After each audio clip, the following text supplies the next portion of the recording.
विकास के दावों के बीच मध्य प्रदेश के रीवा जिले से एक बेहद संवेदनशील और परेशान करने वाली तस्वीर सामने आई है। रीवा जिला मुख्यालय से दूर गगेव नंबर 2 गांव में बुनियादी सुविधाओं के अभाव ने एक परिवार के दुख को कई गुना बढ़ा दिया है। गगेव नंबर 2 निवासी संदीप तिवारी का सिंगरौली में निधन हो गया था। मंगलवार को जब उनका पार्थिव शरीर अंतिम संस्कार के लिए उनके गांव गगेव लाया गया तो गांव की बदहाल स्थिति ने परिजनों और ग्रामीणों की परीक्षा ले ली।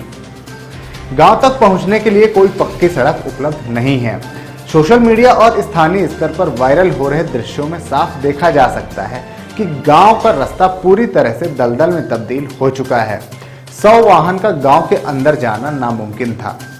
इसके बाद परिजनों और ग्रामीणों को घुटने भरे गहरे कीचड़ के बीच बड़े संघर्ष के साथ पार्थिव शरीर को कंधे पर उठाकर मृतक के घर तक ले जाना पड़ा।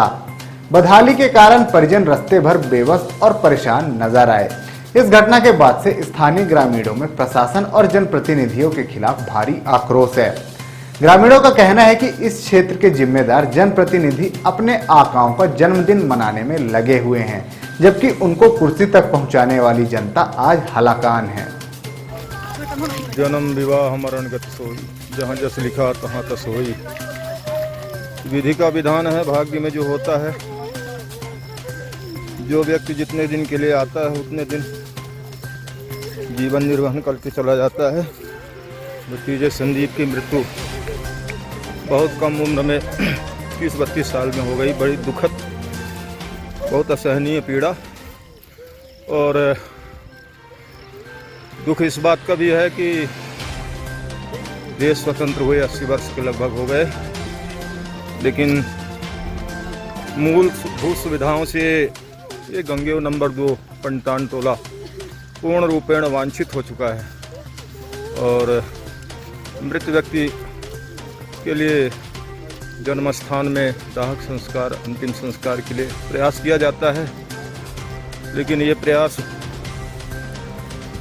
हम अपने तरफ से कर रहे हैं, लेकिन शासन प्रशासन की तरफ से किसी प्रकार का कोई प्रयास गांव के विकास के लिए नहीं किया गया। ये बहुत दुखद है। और मृत व्यक्ति को तो किसी तरह ले जाया जा सकता है, लेकिन इसी तरह जीवित व्यक्ति भी किसी दिन मृत हो जाएगी, क्योंकि मार्ग का अभाव है। और जीवन में संकट आने पर हम कभी सही समय पर उपचार हेतु स्वास्थ्य केंद्र में नहीं पहुंच सकते। यह है हमारे भारतवर्ष मध्य प्रदेश के रीवा जिले के गंगेव का विकास। अन्य बहुत से भी गांव ऐसे प्रभावित हैं जहां इस तरह की स्थिति देखने को मिलती है।